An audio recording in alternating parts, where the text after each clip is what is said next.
So I think we'll just, as usual, this conversation is going to be very open. Christine, I know that you are having to pop off maybe in about 10 minutes, is that right? Yeah. So yeah, it's a very kind of open floor. I thought maybe it would be good to kind of see what people are looking to kind of get out of this project and what people's expectations are, and that might be a good thing to find out, that we can go from there. I don't know, Christine, if you've got anything specifically that you wanted to talk about while you're on the call. And I'll pop stuff in chat as the note, but also just put stuff in chat and we'll edit it down at the end for the note from today. Yes. I'm sorry. I was just going to say, sorry about that. It was Jill. I gave her the numbers, but she wasn't sure if she got the passcode right. But when I went to try and get back into her email, it wouldn't let me because I was on Zoom. So if anybody there has got the passcode number, I can phone her. Yeah, I can put that into the chat for you. That's great. Yeah. Okay. Sorry, Christine. No, that's okay.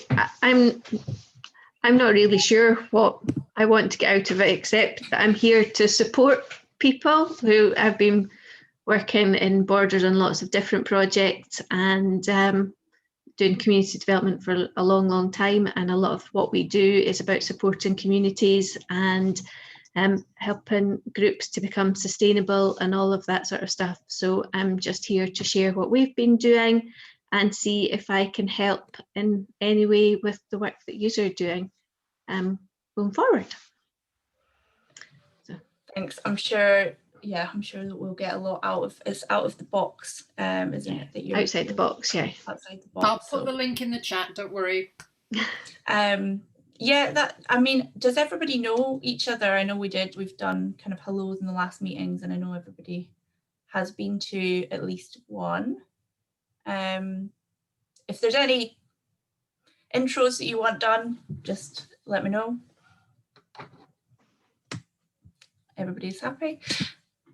Okay, well, if we want to go around then and just kind of say what we'd like to kind of get out of this or why we are here, then we can do that. Roseanne, do you want to I've really say anything? Not really. Nothing really extra to add, or I think it's just really keep up to date with what's happening. Finding out, yeah. We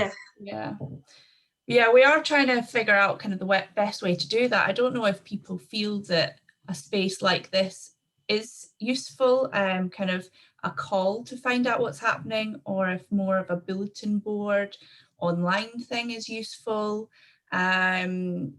So it's kind of, just what do people use and what sort of tools can we provide to make that easier, I guess, for people to find out what's happening. I quite like this sort of format. Probably because I don't really, other than speaking to my husband or anybody walking the dog out, I don't see another human being. So I think even though I find Zoom sometimes a bit frustrating, it's a lot better to speak face to face than over the phone. I'm not really a phony person. Phones are just for short messages, not for conversations. I quite like this, just catching up with everything. That's good to know. Yeah, I think it works for a lot of people in that sense, like yourself, and then unfortunately for others it just doesn't, so it's kind of finding that balance. But I think it's really nice to at least be able to see faces if we can't be together in a room. Does anybody else have any thoughts on that?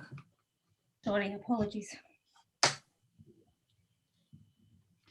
I think that the informal nature of the conversations is really helpful, because I think through the pandemic, that's the one thing that we've lost, is the chats that you would have when you were having a cup of tea, or this before a meeting started, or any of those sorts of things, the little informal things that we would normally have where you get ideas and stuff.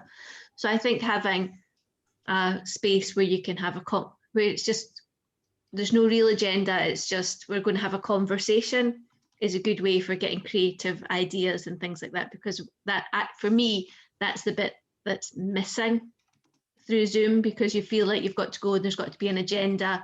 We've got an hour and it's very scripted, and you can't have the informal conversations because you're speaking to a whole group in many ways. So I think a lot of that's lost. So I think having a space where you can just have informal conversations is really valuable. I would support that. And actually the smaller group like we've got today, 9 is quite a good number to have that informal chat. When it gets bigger than that, and with Zoom and the slight time delay, it makes it a bit more difficult. Can I just say, one of the things that we're looking at using the group for is actually dissemination of ideas and projects that the Gardening Club and North Berwick in Bloom are doing. And one thing Libby from North Berwick in Bloom asked me to mention is about the walks. And we have got a map which is being printed off, and members of North Berwick in Bloom are going to take the map and walk round all the paths to verify the map, but also to annotate it and mark benches, and if those benches are in a state of disrepair, need mending, note the path type, is it tarmac or is it pebbles? And that's a project for our members to do during lockdown. But once we've got this map, it's of benefit to the wider community. And so looking to use to sort of ideas as to what else we might include in the map, but also looking to you as a way to get that out to the rest of North Berwick. So that's one aspect of being involved in it. And then the other from the Gardening Club, and again with North Berwick in Bloom, we are going to launch the Community Fish Box Challenge. We've got that as far as putting together a slideshow which can be downloaded from the web.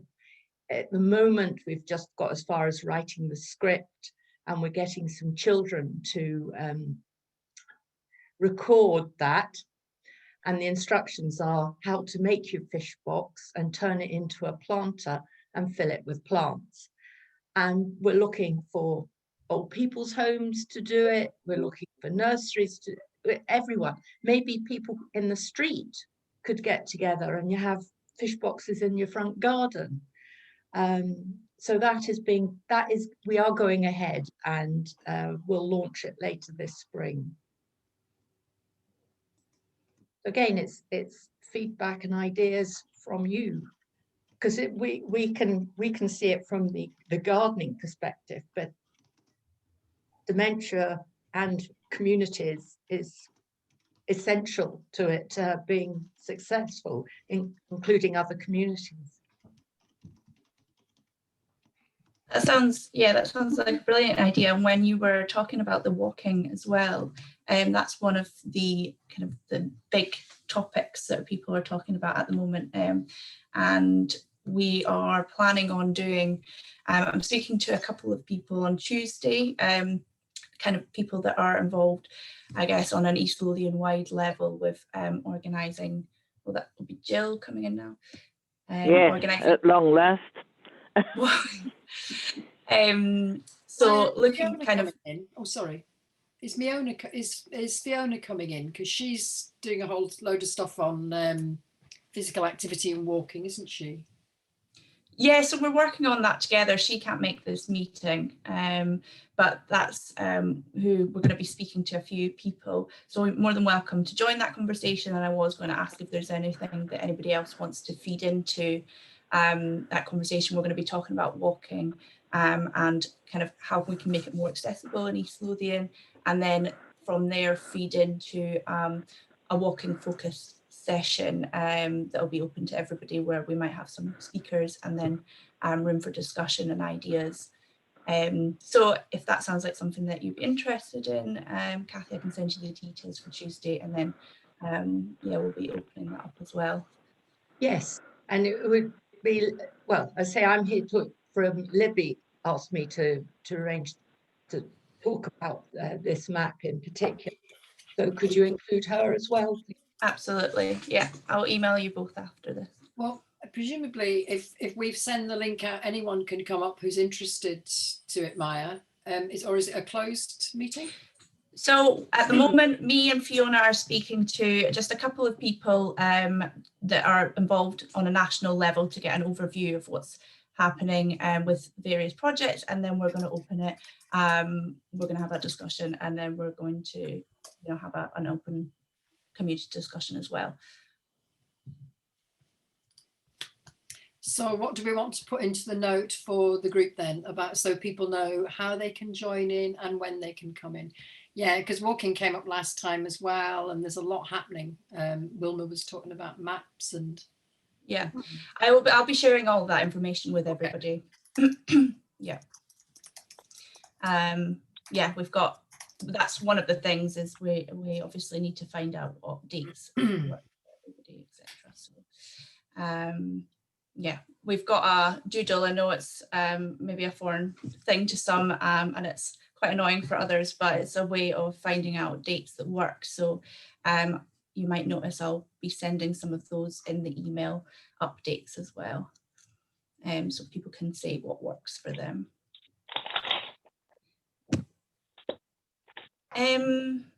Does anybody else have anything they would like to talk about? Claire?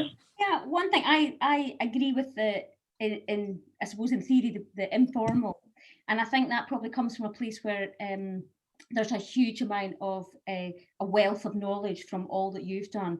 But I'm quite new to this arena, and so sort of having more, I suppose, themed meetings would be good. I get the small numbers equally good, because if it gets too big, it's hard.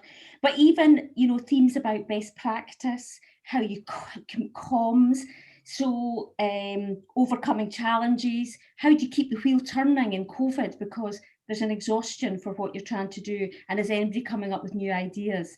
And I'm thinking about comms particularly because I'm working with Sue and Maya and DFEL on a singing project, and I've been talking to all the care facilities and etc. And some of them in North Berwick are independent living with off-site factor, as it were, and nobody's in those places, and it means that I can't get to those people. If there's a residence like the Abbey or something, sure, they've got activity coordinators. So my challenge is I rely on somebody in that building to help me deliver what I want to deliver. And so I've hit a brick wall for a couple, and I'm having to think slightly differently about how I do that. And so I suppose it's challenges like that over communications, because what I don't want to do is people don't get the opportunity to do something that we're maybe offering. And I don't want somebody who's a factor in Edinburgh to say, we can't do this because I can't get to them, because that's not there. For me, it's the no should come from the person that we're trying to offer the service to. So for some things like that, the informal, great, but for me that's quite new, having certain things like that would probably help me. It's almost like a workshop on, or a brainstorm with two challenges and we solve the problem or something. That would be my take. Can I just say that was a big issue in the resilience stuff, and we spent a lot of time building those relationships with people. But there's a discussion also with the council around how what used to be sheltered housing is supported. So there's we need to link into that, but they're looking at that around some of the developments. So the link, say, with Jackie and Jill and the others in the health and wellbeing group is really important, because those are the forums. So there is something. I need a map. I need a picture. Yeah, I mean, the reality is what I've done is I've actually, because I met with a couple of the people in the independent living blocks, I have their details, because I met with them. They said, oh, let's exchange numbers or whatever. Now I'm going in rather informally, so I have to now have a sort of roadmap of what I'm about to ask them to do, because it's not their job, but I need maybe access to building to put up posters, or how do I explain that? But I need an ally in the building. So for a lot, it's worked okay, but there's just a few, and some people have got a real can-do attitude. So Mears, which is now Sierra Care, which are independent, there's a guy, Alex, there. Spoke to him and he was like a dream. Do you know? He was like, no, I'll do that. I can do that. Other people say, no, that wouldn't work for our. And I'm thinking, well, it's not your decision to make whether it will work or not. So I'm having a bit of that's a bit of challenge I'm experiencing, and would really value, I suppose, how other people have managed to overcome it. Jackie? It's just to say that the sheltered housing, etc., are real challenges. That in Dunbar, we've got one that's run by Beald, one that's run by Castle Rock. The Beald one was in my area for the resilience, and that's where I'm still doing shopping for somebody. But that they got all these organisations got rid of the live-in wardens, and so actually getting them when they're actually there to be asked to put up a poster or whatever. At the moment, all the shared lounges aren't being used, so people are really quite isolated within the blocks. The other one we have is McCarthy and Stone, where the private one, where the person sees themselves as a facility manager rather than a warden, and so they can be quite a challenge. That with some issues with the Beald one, the early days of COVID, I ended up having to phone senior managers in Glasgow to try and get answers to things, because the person here couldn't tell me. And it is a real difficult one, because I know that there's people in the flats who would probably benefit from some of the organisational things that go on, that the managers are now no longer organising anything social in there, but it is that accessibility to these units. And I spoke to somebody from, was it Endeavour, Castle Rock, Endeavour or something, and I mean, he said that he looks after Dirleton Court. He's not been there for months. Yeah, no, he's not been in the building for months or anything. There's history. I'll tell you about it offline. Okay, yeah. But I now have two people in that building. That one is a lady who's been doing all the knitting for all the headbands and things. I dropped off chocolates to her to say well done, and she put me in touch with another lady. I'm having to have a covert operation here, but with all politeness, and I suppose trying to get to where I want to be, it's not bullying through, but it's just being as resourceful as possible, because it's about the people, as you say. There's no shared lounges. There's nothing for people to do. People need the opportunity. If they say no, I don't want that, that's fine. But I'd like to get to them, to give them the opportunity to do something, and then they can say no or say yes. Yeah. Yes. Yeah. Can I just come in? Can you hear me okay? Yeah. Yeah. Yes. I come in, we had a meeting yesterday for the library service, and it was our area meeting. So I took forward what I was doing because they wanted to ask what these meetings were about. Eileen Morrison, our service manager, is very keen when the libraries reopen for every library to have some kind of dementia-friendly group, whether it be a singing group, a reading group, a craft group. We're actually talking about getting a film club up and running, and we'd be really keen for one. We could have a dementia-friendly film club in one of the branches as well, where we could show old films, or somewhere that the carers could come along to as well and enjoy a sort of wee afternoon of watching a film.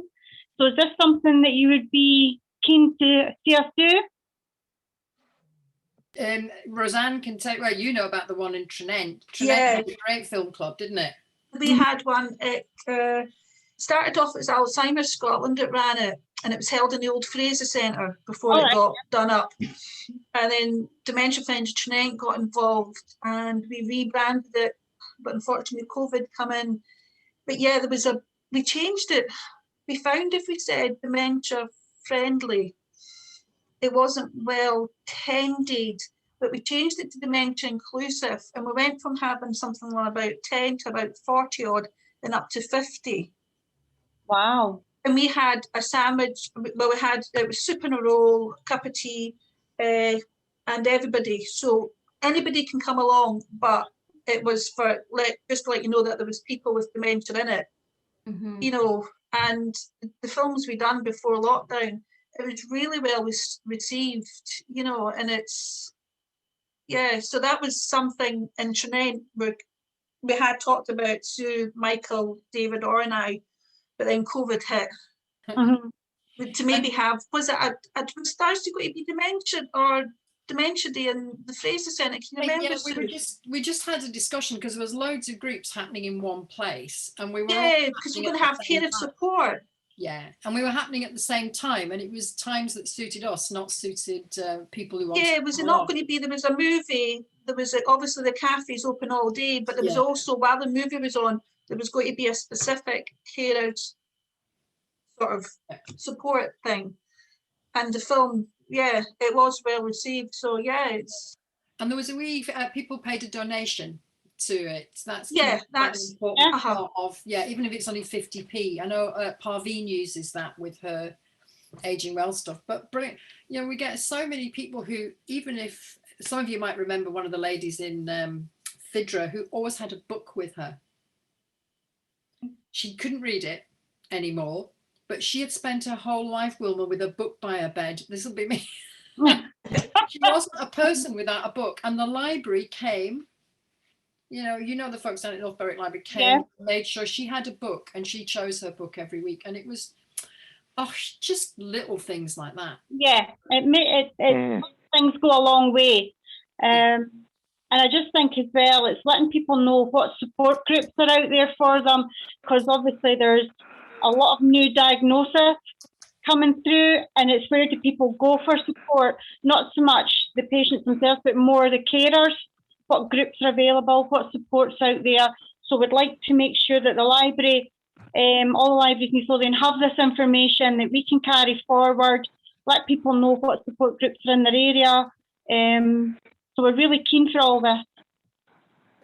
One of the things about joining up, sorry to kind of jump out, is the links we've got with the health and well-being groups anyway, which are very much locally focused. And so I think there's maybe a chat for us to have with the chairs of those groups who are embedding it in the local community about how we do it together with people like Roseanne, who are kind of working locally. So we work with what's happening locally rather than try and reinvent the wheel. And then, there's no shortage of training and trainers. Alzheimer's Scotland will do free training. Age Scotland will do free training. We used to do it, but hey ho, there's so many people doing it. Paid to do it, then let them get on with it. So we'd easily get that in, and let's get the libraries up to a status. Yeah, because I think we've got such a turnover of staff now, we've had a lot of retirement, so it'd be good to look at what training is going on again. I've done the dementia bus, that was an eye-opener. It was great, and I would recommend anybody to do it. But just get someone in every branch trained up so that we've always got someone there for that support. Okay, so we'll put that into the dementia friendly thingy about get a plan for libraries. Yeah, and I'll take that forward to Eileen, because as I say, she was really keen and she was very interested when I was telling her about it. Brilliant. Dunbar did have a dementia-friendly group, or at least a group, in the bleaching field. I think it was a Thursday afternoon. That's Lorna's group. Lorna's dementia carers. They were meeting twice a week, weren't they? And Lorna's linked in. She's obviously not able to come to the meetings, but the dementia network. And I put in the chat that there was the sing-along group on a Tuesday afternoon as well at the bleaching field that the carers did. There's loads of stuff about what's on. I got something through from PSG yesterday about they've done a wee leaflet for what's on locally. Yeah. Yeah. The thing is, with what's on locally, you've got to continually update it because things change and perhaps days change and what have you. And that the libraries didn't always find easy. Or at least Dunbar's didn't, so I presume everybody else is the same, trying to keep everything up to date. Yeah, that's the thing with leaflets, because when you get so many leaflets and things change, it can be quite expensive to get them reprinted for the group. That's right. Did you see what Long Nidri did, Wilma, in the library? They have got this massive book, massive book, and people go in and put leaflets in there. Yeah. So you can go in and you can look through this. Yeah. We've all these big folders for what's on locally, and everything goes in them. But I think maybe if everybody, maybe some will take forward that if everybody had a dedicated board in their branch, that all the information can be put on, so people, because sometimes people don't want to come and ask us. They don't want to come forward and ask for a bit of help, but if they can see the information there, that might be more helpful. It might be an idea. Yes. Yeah, what we did have in Dunbar was restrictions on leaflets being out and about. You know, this was within the Bleaching Fields Centre in general. Restrictions on leaflets being out and about on in the reception area where the customer services bit used to be, and all posters having to be laminated. That the Dunbar and East Linton local area partnership did try setting up a what's on system in coordination with the list, and Pippa Swan got together about 200 local organisations and things, but nobody was really using it. It fell by the wayside. That VCEL, that used to be Strive, that they're meant to be putting together a list of organisations, but but their website seems a bit patchy. I was going to say, did it not come up at your health and wellbeing group the other week that there's not just, there's VSAL and another group have been charged with coming up a list of something. We don't know if it's services, we don't know if it's organisations, we don't know if it's activities. Yeah. So we decided we didn't want to duplicate, so we'd find out what that was. So there's a third sector interface meeting this afternoon. I can get in for half an hour, I hope. Are you going to that one? Is anyone else going to the TSI meeting this afternoon? Didn't know about it. Right. Well, anyway, I'll flag it up with Maureen and just say people are confused, and let's see what comes back. Yeah, but none of us want to reinvent the wheels. Yeah, because people were looking the other day at the VCEL website, and some people were getting about 30 things to do, volunteering opportunities around Dunbar within 10 miles. Other people were just getting zilch. So they seem to be having glitches with the website. Aren't we all? And I'm still trying to get the list that Pippa had, that I know somebody called Naomi has got. And I keep saying to Naomi, can I have it so I can update it and send it to Maureen, because Maureen. You got mine, didn't you? You got my old Dunbar one, which I've given up updating because there's so many people updating. Yeah. Yeah. But it is, the important thing is having, because it was somebody at Sustaining Dunbar was thinking to set up a list, and it was just, no, there are all these other lists. Let's not start again, but see if you can get one accurate list rather than lots of ones with different information. Because I think that it's one thing having information, but the information needs to be correct. Yeah, you need to keep updating. Yeah.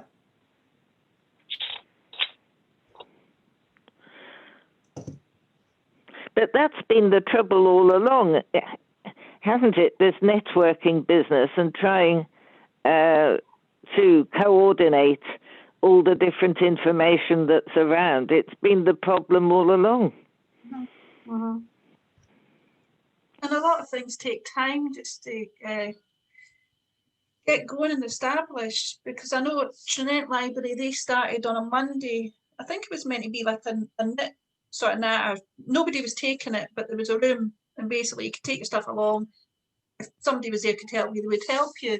And it started off with a couple, and before, you know, when everything went into lockdown last March, there was a steady 5 or 6 of us going along there, one of which was from the care home. You know, so that was quite, and that was, as I say, it was slow, but then it started to get regular. In fact, there was a girl just joined just before, you know, the last week sort of thing. So it does take time. It does, because most of the libraries do have knitting groups. Along Niddrie, again, a great example of a community library. They had a 20-strong knitting group, and a lot of them just went along for the social aspect of it. Well, I was turned a bit sort of, I think 2 of them done it, and I done crochet. Yeah. My friend, she done whatever she wanted. The woman that came from the care home, all she done was stitch the same piece of material, but I think it was just the fact that she walked from the care home to the library, had a cup of tea, a biscuit, left the game. Yeah, So in about 6 months, all she done was the same stitch, but you know, it's out, it's chatting to people, it's yeah. And that, I think that's the big aspect of it. So especially for people that maybe live alone, it's getting them out. Yeah, and absolutely. I think Trinent also, one of the girls there started up an adult colouring in group. I remember seeing that now, yeah. I think that was a Wednesday. And they had a right wee core group that came along. She printed off all the colouring for them, and they sat for about an hour and a half just colouring in and chatting. And yeah. I mean, it's really, I do adult colouring and it's really relaxing. And she said it was going well, and it's just such a shame because we don't know how these groups will pick up again once we reopen. Yeah, I used to do arts and crafts at the Fraser Centre on the Wednesday, and that was quite a, you know, we ended up with about 15 people, went regularly, and it was different things we'd done every week. But we did manage to fit in 3 meetings before we went back into lockdown at Christmas time. And yeah, it was. And the same, they were going to, Trinent had got all this stuff together. We're starting a domino club. They were going to have a domino club going. But that idea came just as COVID and the lockdown came. So hopefully we'll pick that back up again and see how it goes. And then we can look at moving it on to other branches if there's a take up for it. I think there might actually be more take up after coronavirus because people have been stuck in their own, you know. It's when I volunteered at the cafe, there was 3 women that were quite doer, but hey, you know, and they were like giddy, happy teenagers because they were out for the first time having a coffee and seeing their friends for the first time in 6 months. So I think there will be, I think when everything opens again, I think it's going to be just chock-a-block with people wanting to do things because they've not been able to do, and they just need to speak to someone. I think there'll be an appreciation of freedom, and instead of Lord, down, I think there'll be 6 months of nobody turns anything down. Out and about, no matter what it is, and appreciating people. Yeah, I completely agree with you. Yeah.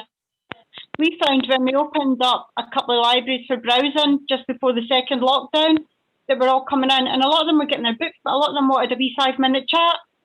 And it was good to see them all again, them all coming back, and we were getting our families back, or the kids were coming in with grandparents again, and then it all stopped. So yeah, I think they'll all come back in droves, fingers crossed. They will.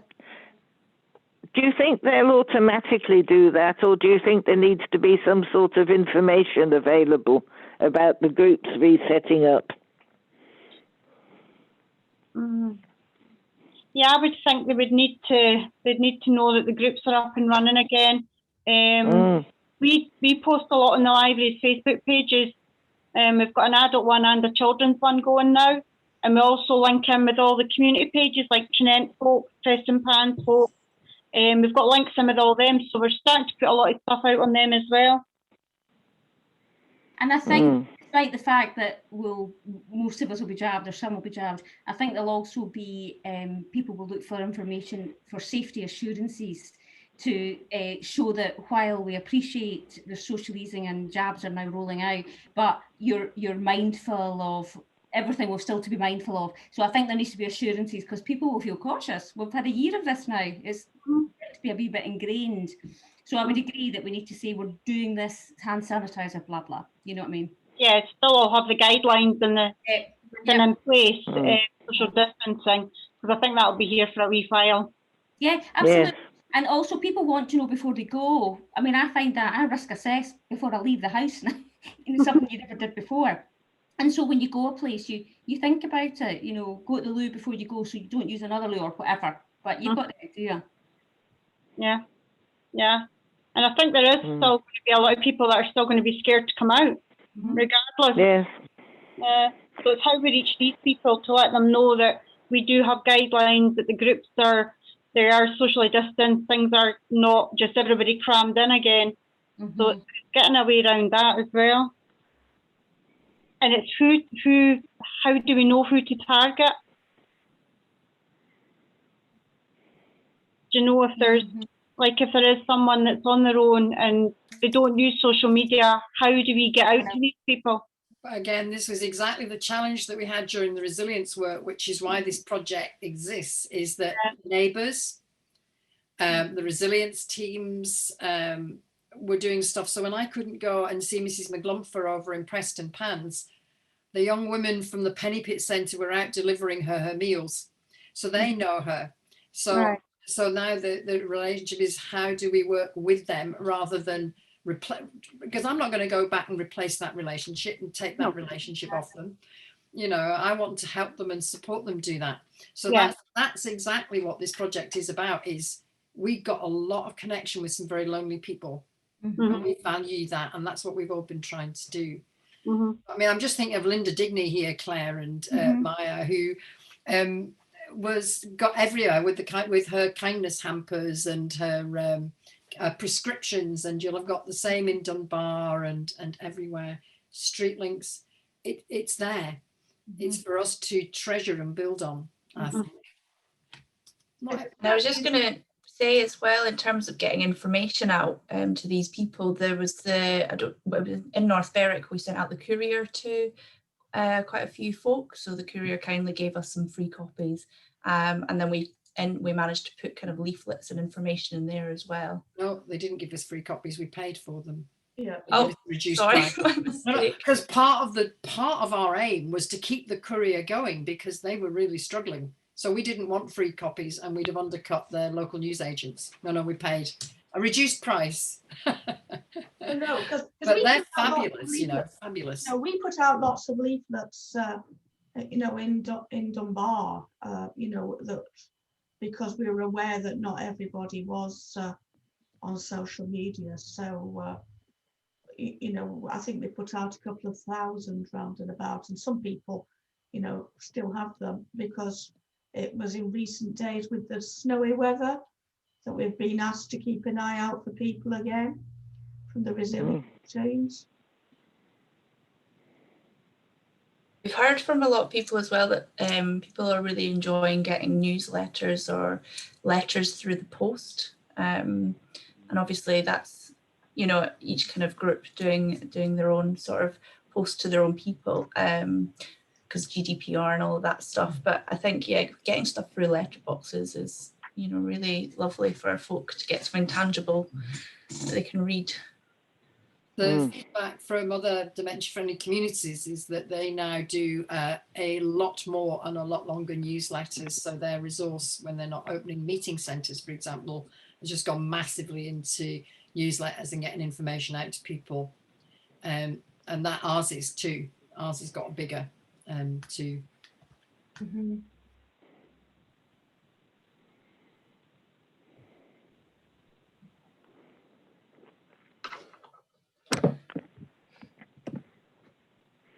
I think that's personally, I think that's one of the hardest things that I feel at the moment is a challenge for stuff that I'm trying to do, is reaching people offline, I guess, and giving people events, activities, whatever it might be, but trying to do that offline. And I don't know how much there is currently happening, if there is anything, but it'd be interesting to hear if there is, or if anybody knows There's of anything. very little because people can't do it. Yeah. You just can't do it. But there are projects like Jackie was saying, keep an eye on folk. The meals are still going out from various places. Churches are still ringing up. Golf clubs are ringing people up. A lot of that's still going on, I think. Well, it is, because people are going shopping, people are getting out and about. The co-op is always busy. The high street is incredibly busy. The Bar High Street's pretty quiet. Oh, is it? But you've got a nice big wide high street. Yeah. No, but Just take six people to make ours busy. It's because a lot of the, essential shops aren't open. People need to go to Asda and the big co-op. Most of the shops on the high street, apart from the bakery, the newsagents are closed. Yeah. I remember, Maya, when we were having the town hall meetings and we're talking comms is a minefield anyway. I think it's just, even people that do it well, there's always pitfalls. And at the town hall meetings after the COVID team, I suppose we talked about, there was quite a lot of chat about where you got information and who knew what was going on. And even in a town like North Berwick, I suppose I started to wonder, where was the central point? In old towns, there was a village square and there'd be a big notice board. I started to wonder, if there was a big square or where would people go? And I felt that there was lots out there, because I used to stop and look at, the notice board outside the community centre and things like this, because I'm just nosy like that generally.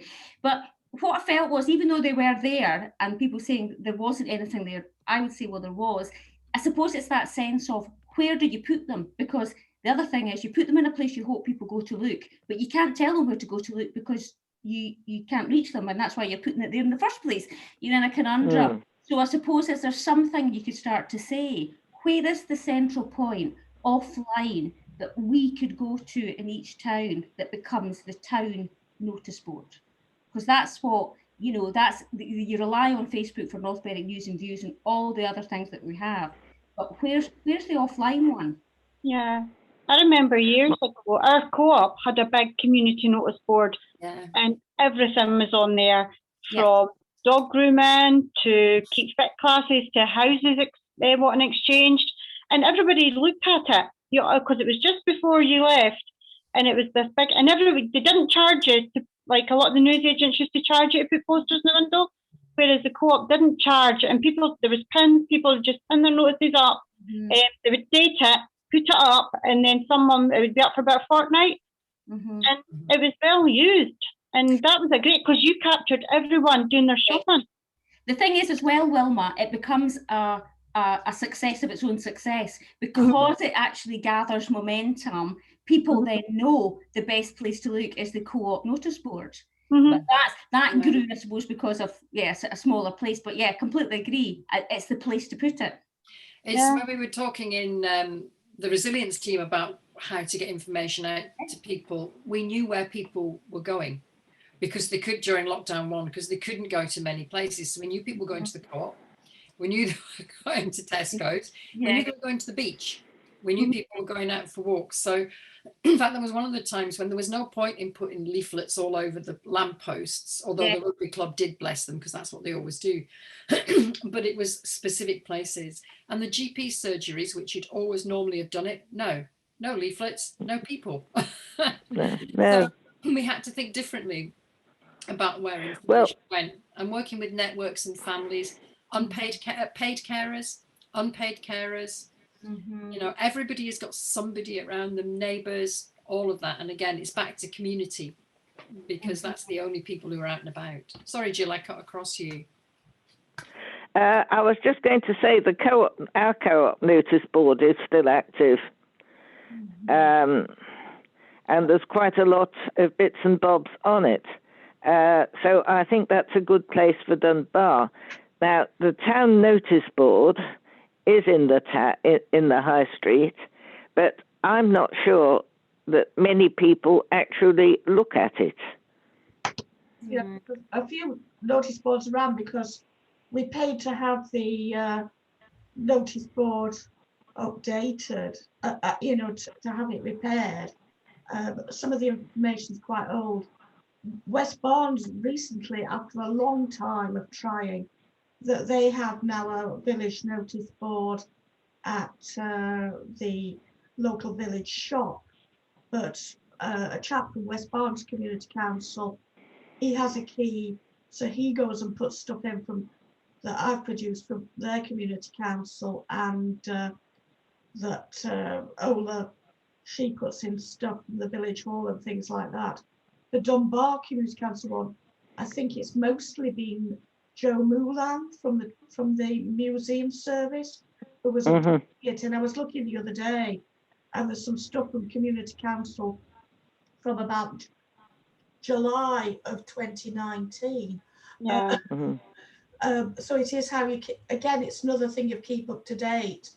That Jill mentioning the co-op notice board, some of those things are pretty old as well, you know, and I think it was Asda who weren't keen to have a community notice board, so at one time, you know, but The again, problem now, of course, is that, you know, with only 4 customers allowed in a shop and nobody wants to loiter, you know, the sense of the old notice board, which would keep you entertained for 10 minutes, you know, you're conscious that you don't want to be there, and, you know, you're stopping somebody coming to shop. Everything, I suppose, is, you know, that removes that option a little bit, unless you're an outside. When I worked in Preston Pans, the community council there got 2 notice boards done for the community, one down by the co-op at the bottom Pans, and there's one up at the shops at the top Pans. And again, the information was pretty old and out of date. I don't know who was responsible for updating it, but within the library there, we had a huge notice board as you came in the front door, and we turned it into just a community notice board for the PSG area, and everything to do with Preston Pans, Port Steaton and Mulnidry was kind of put on that notice board, and that was well used. We were always getting stuff for it, and we always made sure it was updated. So it's just, I mean, you couldn't miss it. It hit you in the face as you walked in the door, it was there. Yeah. So I think it's also where you put it, because you know what you're like yourself. You can walk past posters, not look at them, and not look at the leaflets, but if you've got them in your face, sometimes you're like, oh, what's that? And it depends how colourful the poster is. It's got to be eye-catching. It's got to be really bright. Can I share my screen and show you what PSG sent me yesterday, or sent out? Some of you have already got this. So this is from Preston, Seaton and Gosford. What's on? Nice and bright. Yeah, that's great. Simple. Quite often you'd have pictures on it. I'm sure that's not everything that's going on. But maybe, I just wonder actually if we spend too much time sometimes trying to map everything and share every bit of information, rather than being a bit more selective and managing the information that's going out, and just start with what's possible. Anyway, that was, I just thought, really lovely and simple, but somebody will be going, and it's eye-catching, it's bright. It's got bright colours, yeah.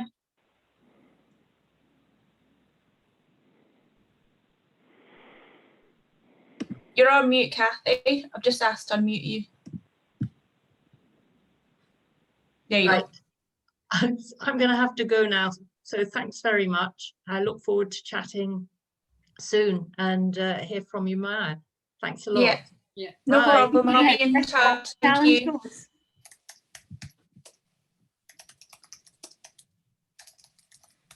That is coming up for the hour. I don't know what people's schedules are like, or if anybody else has anything they want to chat about while we're here. Can I do a yoga update? Is that okay? Please do. With Dementia Friendly Yoga, which was giving free yoga to people in care homes, day centres, has obviously struggled a bit, but we are launching a yoga training. The leaflet's just going out today and tomorrow. Free training for health and social care, paid and unpaid carers, and people with dementia, and people who are actually delivering direct services to people who want to use yoga in their practice. So that would include activity coordinators, but you know, anyone who is a yogi person and wants to use it around anxiety or breathing is welcome too. And we'll be running paid courses for yoga teachers next, so we cross-subsidised out of that. And there's also going to be part of a social prescribing work we're doing nationally to get social prescription up and running, and more than just link workers, to look at funding. And that includes free yoga for health and social care staff who are in direct lines from a program called Yoga for Health, which has been evaluated. So that's really, really exciting. It means that we can train up yoga teachers, train up activity coordinators, the day centres, the meeting centres work as well, Jackie and Jill, so that they can use yoga. So if you can't afford a yoga teacher, because not many yoga teachers do yoga for free, then you can have your staff, or as a carer or somebody with a long-term condition, you can use it yourself. So a model for spreading it out to other disciplines too. Is that all on your website, Sue? It's on the Yoga Moments website. It's separate, but I'll send the leaflet. I've just sent it out to there's a physical activity working group that I sit on, which is about supporting community exercise. And plus the kind of national stuff. So I'm trying to link into our work. Okay, no, that'd be really interesting. I'll send it out. Thank you. Yeah. Thank you. So it's the thin end of the wedge there, but this has taken ages. And the meeting centres work, Jill and Jackie, is starting again. I don't know what. I've got a meeting with them next week to try to find out what that is. So I think that'll help bring some of this. You remember, Wilma, the work we were doing, and Roseanne as well, to set up meeting centres through community conversations. So that's starting up, whatever it means. Okay. Someone just asked me, Jackie, you mentioned, Jackie, and I noticed in the notes from last time that at the meeting on Monday, that you'd said I'd suggested a Dunbar meeting for this. People have said to me they would like a meeting in Dunbar about this project. It's not my suggestion, I'm just passing it on. Right. So I'll say it here, Maya. People have asked for a specific meeting in Dunbar, of people around Dunbar. Would you help us organise that? Is that me? Jackie? Would the Dunbar people help you organise it? Well, yes, if we were given pointers, yes, we could look at, a more local conversation, yes. Some of the more Dunbar, East Linton aspects of it.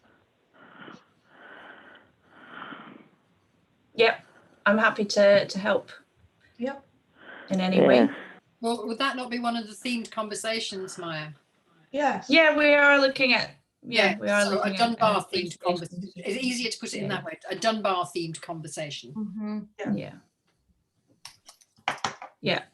So I can I'll get in touch with both of you, and we can see who that might include or open it up to. Because it is, including the likes of Lorna Bunny and the Rotary and things like that. Exactly. It's Rotary, the school, the sheltered housing there. Lorna can't make this meeting, as Wilma and I were discussing yesterday. So and the I missed it. As well. I'm sorry, I missed it. What actually are we going to discuss, Jackie and I and others? The feedback I've had from various people is that they don't want to talk about, they think it would be helpful to have a discussion about what this Celebrating Communities project means for Dunbar with other people from Dunbar. If you don't want to make that link, that's fine, don't worry. Maya can just facilitate a discussion and see who turns up. If nothing happens and nobody turns up, then it wasn't something everybody wanted to do. Yeah. Right. I think we need to do it. If people have asked us to arrange it, then and if Maya's got the techie bit of no, it's help us know who to come, help us invite people and involve people. You've got the networks. No. Yes. It's the Zoom bit I can't do. Yeah, don't worry about that. You don't mind doing that. No. Yeah, definitely. That was in the conversation before, so that will be getting picked up. So I'll be in touch. Can I ask also, playlist? Roseanne and I were going to invite Mary McDougall to come and do a session on that. Do you still want to do that? Yeah, that would be good. Claire, it's Yes. singing, it's music. Do you know about Playlist for Life? Yes, I do. I do. Would that be useful for you? Yes, it would, very much so. Yes. Shall I email her and make sure I've got you two copied in? Yeah, that would be great. That would be really good. Okay. I mean, I've looked on their website, and they're actually really useful because they've got all that 100 years of song. I mean, if you're ever looking and stuck for songs of the 50s, the 60s, whatever. I mean, I've studied their website. Yeah, Roseanne is our ambassador. Yes, Playlist. I've got her on my list. Absolutely. She's on the list. She's on my list. Whatever that means, I don't know, but she's on my list. Great. Okay. That's me. Whoops.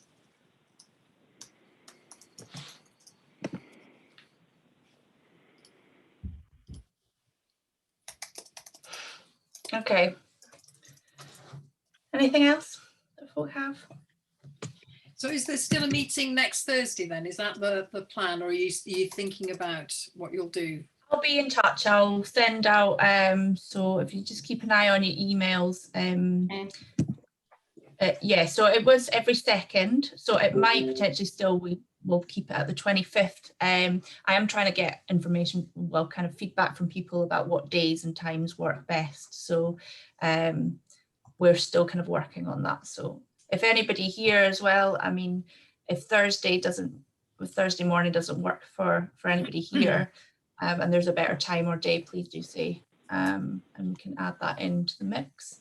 So shall I hold off contacting Playlist for Life until you've worked out a date then? Well, no, just you can have her in whenever, and then okay, that doesn't really matter. Okay. We can chat about that. But yeah, I'll be in touch via email. Just keep an eye on your emails. Not notice board, unfortunately.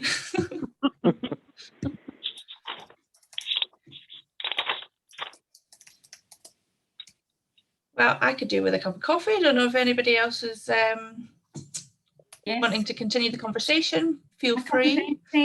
That's it. Time to refill. I know.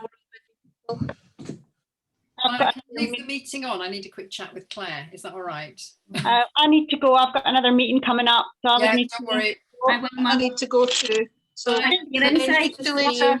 Speak soon. Bye. Have you said chat? Bye. Bye. I'm off to look at a drain. Not ours, at the back, behind the house. Okay. Take care, Jackie. Mike, can you take Jackie.